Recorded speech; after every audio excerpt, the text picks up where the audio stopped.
problems with technology.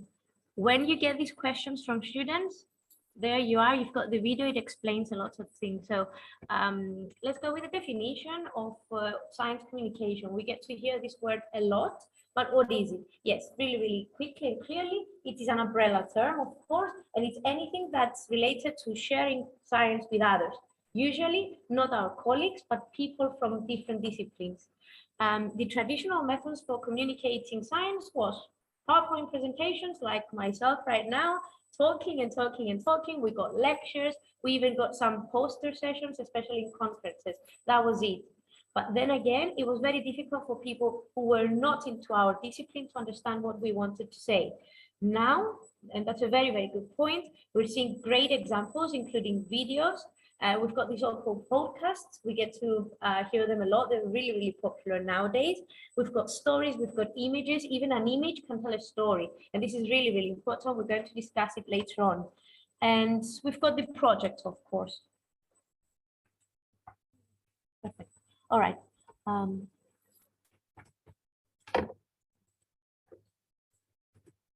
Okay, so who communicates science? It's not only you, the teachers, it's not only myself who's a scientist. It could be anyone, actually. Doctors communicate science most of the times. Well, as teachers, as scientists, students, and that's the reason you are here today, of course, engineers, journalists, professors at universities, and the list is endless. So, what does a science communicator do? Like myself, for example, we educate non-specialists, and we talk about scientific topics. We talk about... Συγγνώμη, online δεν σας ακούμε. Okay, let's see. Oh, no, they should be able to hear you from here, but you have to put the sound. No, they say that it starts. It starts is the internet, but not yours. Okay. So I will move on, and if you don't understand some things, we can discuss them later on. Can listen and some cannot. So Okay. it's their internet. Okay, it must be the internet then. Okay, so debates are usually really, really important when we are going to prepare students for science communication events, let's say. So we should in class open up to debates so that we have students express their feelings, express their thoughts, exchange their ideas, what they know, what they don't know. It's really, really important as well. So a science communicator, and that's the main point, and we need to tell our students all the time, is that they should be able to answer the following questions. Who's my audience? Okay, and what is my message for my audience, and what medium am I going to use? Am I going to just use my voice? Am I going to use videos? Am I going to use a PowerPoint presentation? For example, when I came here today, before I came here today, I asked who is going to be my audience. So if I had English teachers, because I'm an English teacher as well, things would be totally different, but I don't. So I need to address you differently. And for example, I cannot start talking to you about linguistics. Most probably you don't know anything about it, and you won't be able to understand. So it's not going to be helpful for you. So you need to understand your audience all the time. So how do we teach science communication to students? Well, most of the times we have students write things, right? So do your equations, for example. This does not build the specific skills which are needed to do effective science communication. What you do is put them in the front, ask them to raise their voice, ask them to speak up their minds and their thoughts. Of course, and that's a very, very good point as well, is that science communication has been introduced in courses at universities. Now, if you go into the courses of most European, at least, universities, you will see that in, let's say, courses in physics, in chemistry, in maths, they ask for science communication courses as well. I think they do it in the 3rd or 4th year of their studies. We didn't do that 20 years ago. As a result of not being able to communicate appropriately, we dedicate time to teaching the science, which is not the actual point. We must focus on their skills. We need to address the skills of each and every student we have in front of us in class. And the unfortunate thing is that we're not trained to do that in class. we have studied maths, let's say again, or whatever else, it could be French, and we don't know how to teach them to stand in front of a class and present something. So how do we prepare for a presentation or a talk? First of all, as I said before, we need to understand the audience we have in front of us. We need to assess it. What do you know about science communication, for example? What do you know about science communication? Do you know anything about it? No? Yes? I assume you don't know a lot about science communication. Yes. Uh-huh. Exactly. It's true, it's true. So what background information you have to include? What terminology do you have in order to define it? Be really, really careful with your terms and the terminology and the language you use in class with your students. Sometimes we think they know, but we shouldn't think that. They don't know most things that we know. So we need to find ways to explain things, even if it's a really a difficult word or a term you use in your studies. We need to find ways to explain it to them so that they get to understand. What do we want our students to learn? And at the same time, what do we want them to get to know before they present something? What kind of visuals, like photos or videos, are you going to use? And what is the expertise of the audience? It's totally different to have teachers in front of you, have students of universities, let's say, or have, I don't know, our heads in each department at our school, or I don't know, the ministry, the employees of the ministry, let's say. It's totally different. And now we're going to discuss, I don't know if you would like to do that. It's a really famous saying: when your audience is interested, teach them. When they don't want to be there, just involve them. I assume most of you, or some of you, may not be really willing to be here today. So the presenter needs to do something to engage them, to involve them in the discussion. Okay, and when they are uninterested, entertain them. So most of the times it's through videos, let's say, or yes, it is. I need to be an expert. Mhm. I need to be an expert psychologist and that Exactly. You need to be an actor as well. It's too much. It's too much to bear sometimes as teachers, and we need to find the ways to do that. So let alone teaching them how to be ourselves, because when we ask them to present, it's like we're asking them to be us for at least 3 minutes, let's say, and that's really important. And that's why we move on to the next point, which is the message we want to put across. So we need to give our message in a single sentence. Talking a lot, especially with students, is never okay.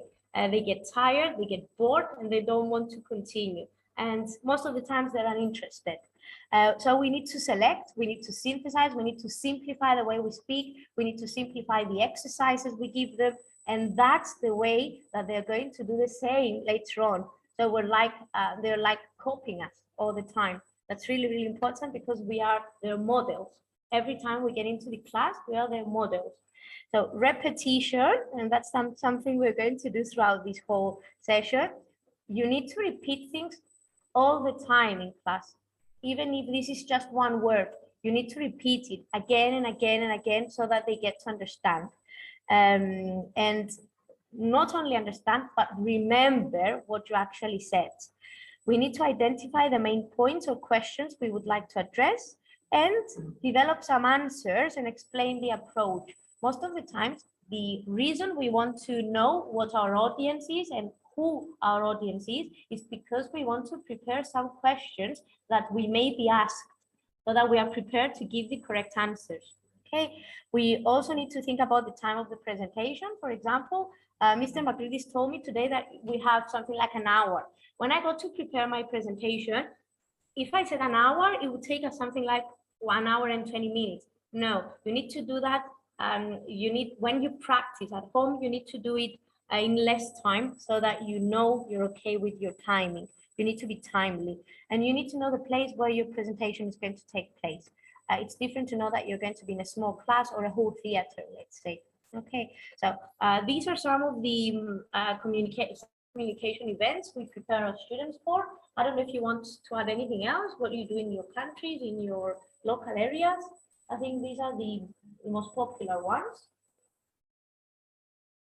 No? Do you have anything else? What? I think that's it. Of course, we've got FameLab, but it's for students of university, and we've got the TEDx. You know TEDx, right? Yeah, and we have it in Cyprus as well. Okay. So depending on the event that you're going to prepare your students for, you have a different preparation system. Okay. So addressing a class, as you said before, is totally different than addressing a general audience. Okay. Most of the times with our students, it's more challenging. We think that it's easier because we know them, because they know us, but no, it's a lot more complex and a lot more difficult. We need to ensure that students learn the fundamentals of science, the science we teach them, and how to create a narrative can advance science communication. Narrative is really, really important again, because it's like you're telling them a story, and our mind, our brain, tends to absorb stories more than it does with difficult words, let's say. That's what linguistics tell us. We need to educate them on how to communicate scientific knowledge to different audiences again and again, and I repeat that. And they need to connect the literature. When we say literature, we mean previous studies on certain research, let's say, regarding science communication with I wrote down environmental health issues because these are the crucial matters that are of concern to people, especially these few years. So if you go into class and tell them, do you know what happens with the environment? Most of the times they know and they want to know. So if you explain to them that they know these things because someone taught them clearly what happens, they get to understand the importance of explaining other things to other students, let's say, or in conferences or in competitions. And as I said before, we need to be our models for our students by producing our own effective science communication. For example, in 2008, I went on a TEDx talk. I gave a talk in TEDx. And then I showed to some of my students 2 years later, because I wanted them to know what I do and how I try to put my message across. And I saw that some students tried to copy me, especially in the way that they talk. And that was really, really helpful. How can I put it? It made me feel nice about myself, not because I did something that had to do with TEDx, but because some students were actually modeling the way that I speak. So I knew that they knew how important science is, and that's it. So we need to provide, reflect on, and incorporate constructive feedback. So if you give them feedback in all aspects of your lesson, it's really important for their development as students and as science communicators as well. So we need to know that people in general come with a lot of preconceptions, and it's really difficult to fight these preconceptions. We need to challenge them to think about where their ideas come from, why they have these specific ideas, and that not all sources are credible. If you go into Facebook and click on articles, we can see everything. Again, think about COVID, we can see everything. We need to teach our students to differentiate between credible sources, credible articles, and non-credible articles, things that are just written down by journalists, let's say, that just want the click on their site. We need to do that in class, and in that way we become better science communicators, and in the end we have better science communicators in class, our students. So sorry for that. How do we do that? We can ask them to work in groups, and I do that a lot with my students. I ask them to work in groups and tell them to go online, search for a specific topic, and come back and give me their thoughts and what they found, and what they found that was correct, and what they found and it was false. And they need to fact check. You can see that in the middle. Fact check all the time. We need to do that. They need to do that as well. And that they shouldn't put their emotions in a better place than the actual science. Most of the times we do that as well. The spontaneity, let's say, of our thoughts and our emotions don't allow us to look at the clear picture, which is science. Okay, so how do they conclude a really good presentation? Let's say we ask them to come back to the big picture. So we started with something general, we go into the points, and then we come back to the big picture. We need to summarize the significance of our work. And when we conclude, whether this is a talk, a lesson, a presentation, we need to only have very few concluding remarks so that they get to remember what we said. If I come here and give you 20 concluding remarks, you will remember nothing. If I give you 3, most probably you will remember all 3 of them. Okay. And when and if possible, we need to create a summary. Let's say a cartoon. We're going to do that in the end as well.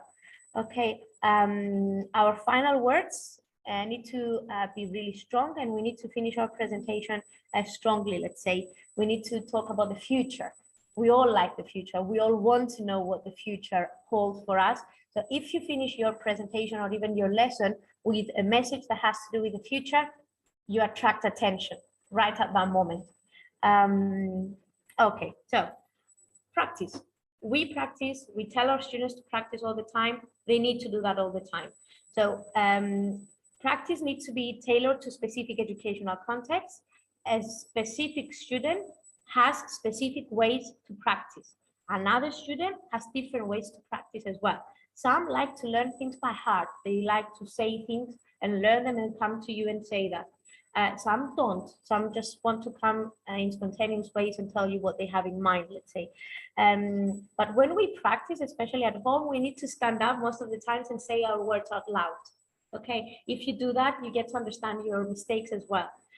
We need to practice probably in front of a friend or a colleague. We need to tell our students that, have them in groups. Tell one student to, I don't know, rehearse their talk, rehearse their presentation in front of another student, in front of a friend, because they will give them valuable feedback on their presentation. You need to time your talk all the time, and that's something we need to tell our students, especially when we prepare them for events like Math Factor or Math Theater that are timely. You need to tell them to practice their time all the time. And for example, if they have 3 minutes, tell them to finish at, I don't know, something like 2 minutes and 45 seconds, not more, because in the actual event or the actual competition, when they get stressed, for example, they will speak in different ways, so most probably it will take them more time. So we need to practice time with them. And when practicing, the presentation should be, that's what I said, it should be a bit shorter. They shouldn't memorize the whole talk, but I know that most of the times, especially with younger students, we tell them to learn it and memorize the whole thing.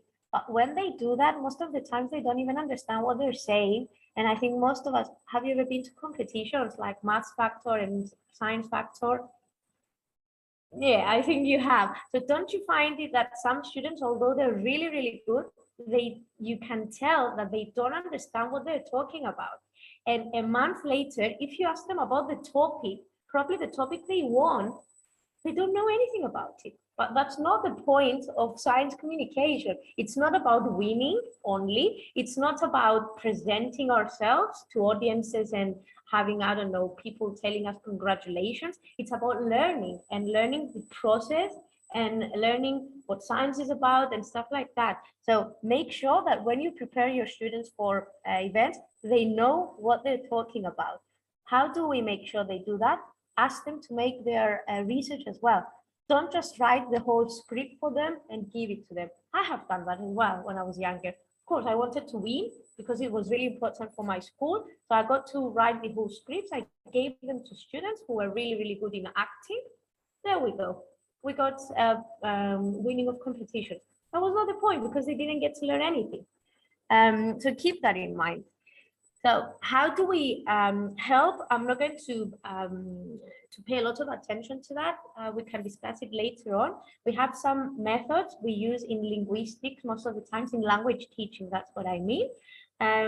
When we want to help our students learn something and memorize it, we use the chunk method. I think it's a method you use in mathematics as well. You chunk individual pieces of information, you put them in general groups. The most known is the one with the numbers, the telephone numbers. Instead of saying one by one the numbers, you group them so that you remember them more easily. And that's really important. This way you can retain and recall the numbers more easily. We've got many memory strategies, like remembering the first letter of each word, and then creating another word that helps you remember it better. For example, if you go to the last one, which says incorporate other memory strategies, it's the so-called mnemonics. We use that a lot in linguistics. And what is it? For example, we go to the grocery store and we want to buy things. Okay, I need to buy bananas, I need to buy eggs, I need to buy nectarines, and I need to buy tea. Bent. It's a funny word as well. So bent. I go to the supermarket, I know what I have to buy because I remember the first word from each, the first letter from each word, let's say. Okay. So make sure that your students understand the topic they're dealing with. Again, so you can see that I'm repeating things a lot. It's because I want you to remember after our presentation here, what they have to do, how they do their research. Don't only tell them to go on Google. Okay, Google things. Most of the times they don't even know how to Google things. They don't know which sites are credible ones and which are not. So we need to be there by their side and show them, oh, this is a really good site. Go to that one and search for things. So we help them how to do their research and how to write their talk, especially with younger students. Sometimes we think that because they're really good students, I don't know, they're good students in Greek or in English or in French, they know how to write it. No, most of the times we need to sit with them and write it with them, especially when it has to do with scientific issues like maths, let's say. And especially with talks, it's really nice to start with questions, the so-called rhetorical questions. Have you ever thought? At that point, the mind of the person who's in the audience goes to the question, have I ever thought about what? Ah, okay, that one. Yes, I have.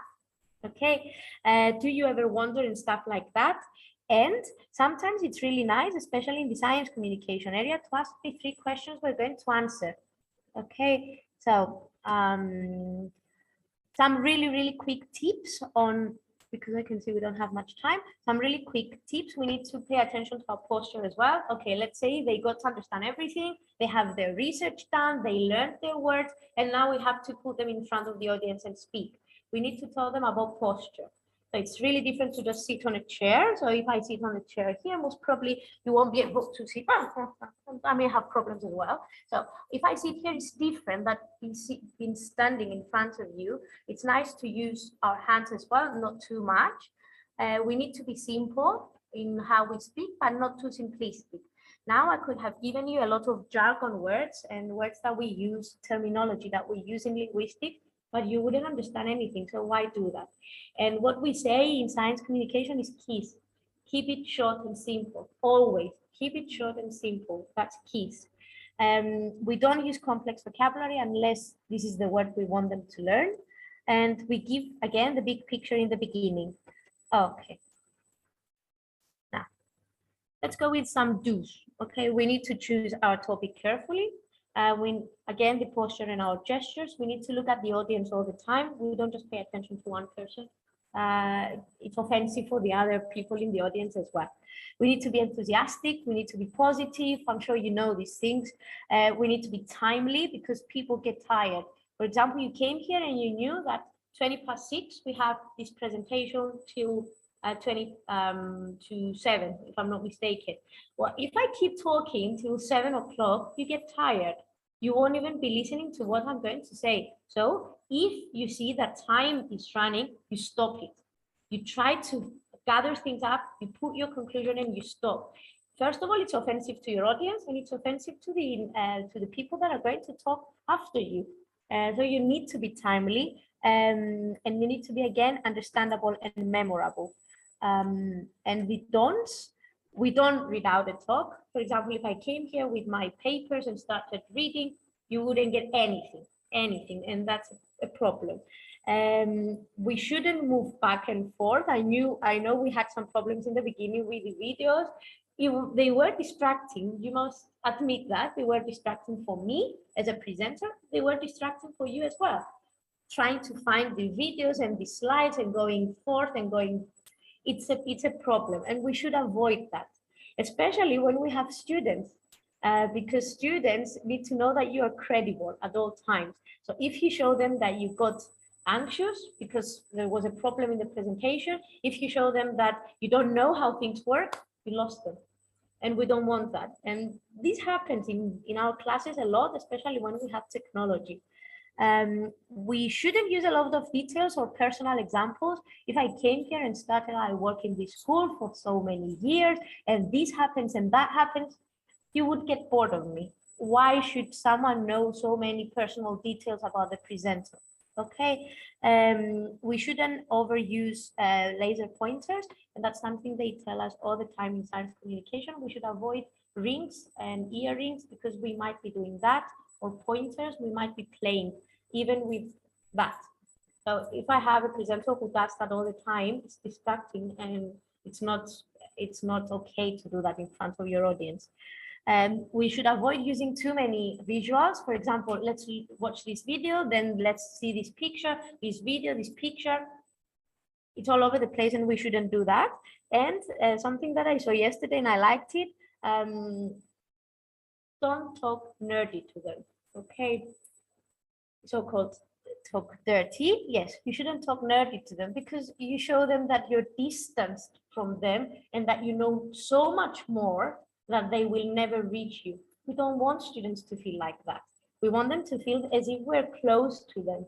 Yes, we know more than them, but they can achieve what we have achieved as well. Okay. Yes. Okay, so we shouldn't be such a scientist. I watched a video at some point some months ago that said that students always taught their teacher, their math teacher, that he was playing it too hard to get, let's say, because he was acting as if he was the best scientist ever. And no, students don't like that.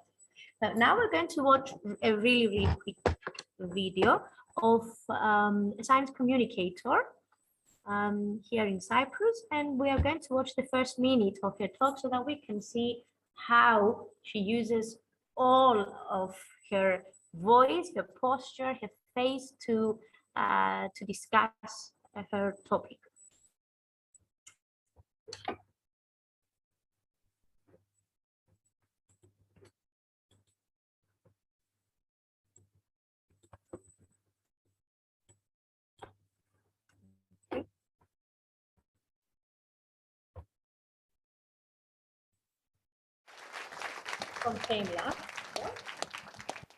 How deep do you think the love of a mother for her child is?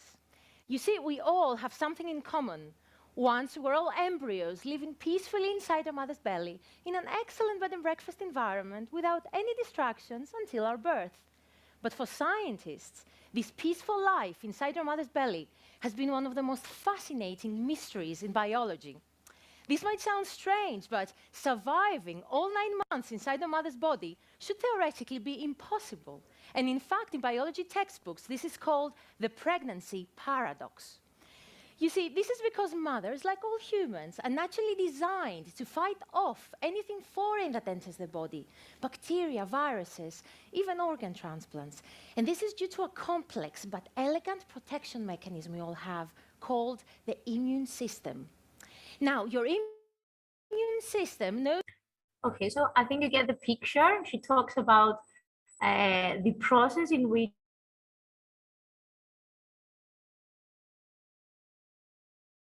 one can have expressed a child, or immune system, every single terminology there. Oh. It's true. She doesn't want to stop. So you can realize. So, how to do scientific presentations? I'm not going to go into that a lot. There is a structure for doing scientific presentations, and now we're not talking about competitions like FameLab, like Science Factor or Math Factor. We're talking about presenting in conferences like that one. We could have had students presenting their researchers here if we could. How do they do it? So you need to know certain things about the structure of a presentation. Yes, we have the introduction, the general aims, like we do that when we do research at university. We compare our research to other literature, other researchers that have been conducted. Then we talk about our methodology, we talk about our results, and then we discuss. And in the end, we have our concluding remarks and future work. Again, people like to know about future and what is expected of our future. Do that.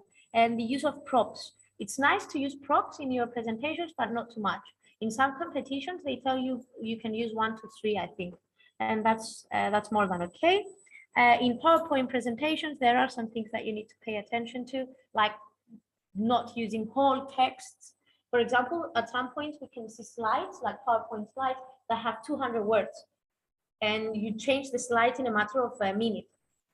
The human brain cannot understand, cannot read that in 1 minute, 200 words. So we should avoid that. We should only use bullet points, some pictures, 1 or 2, again, not too many. And most of the times it's better to use 3 to 7 bullets and not long lists.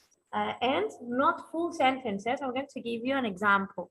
Okay, you know about the large letters, the font size, it attracts the eye of the audience. Do not repeat or replicate unnecessary words, and we're going to see that. For example, we've got that. I'm going to give you the tips on how to communicate science in an effective way.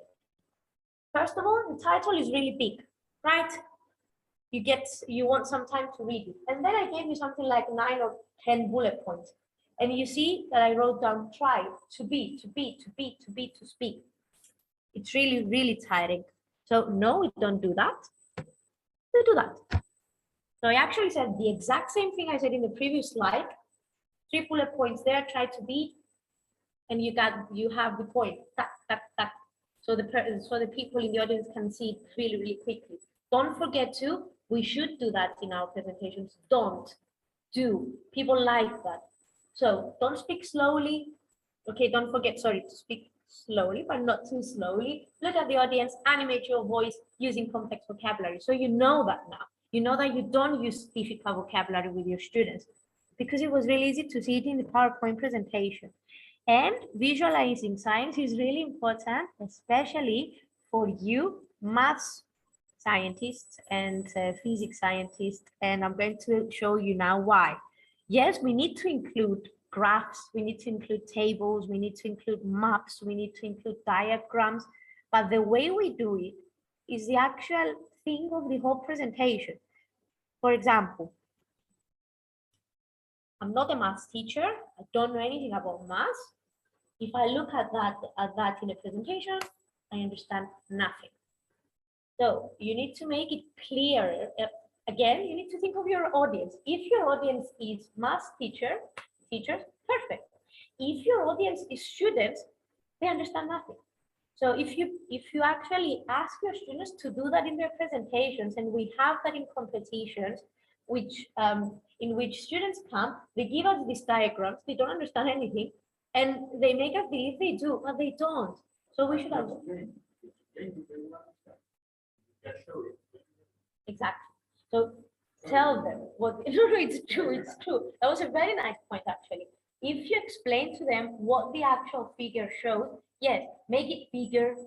Use less, I don't know, numbers, so that they get to understand what it shows. So a good figure, and that's a Bible for us researchers. It should be easy to read. You don't read it, and it's a very nice, I don't know, PowerPoint presentation. But if you see that at the back, you see nothing. So you don't understand what the diagram says. So it needs to explain itself rather than me, the presenter, starting to show, do you see that? Yeah. Do you see that it goes up? Do you see that we have a plateau there? They won't understand anything. So it shouldn't contain difficult quotes and difficult vocabulary again.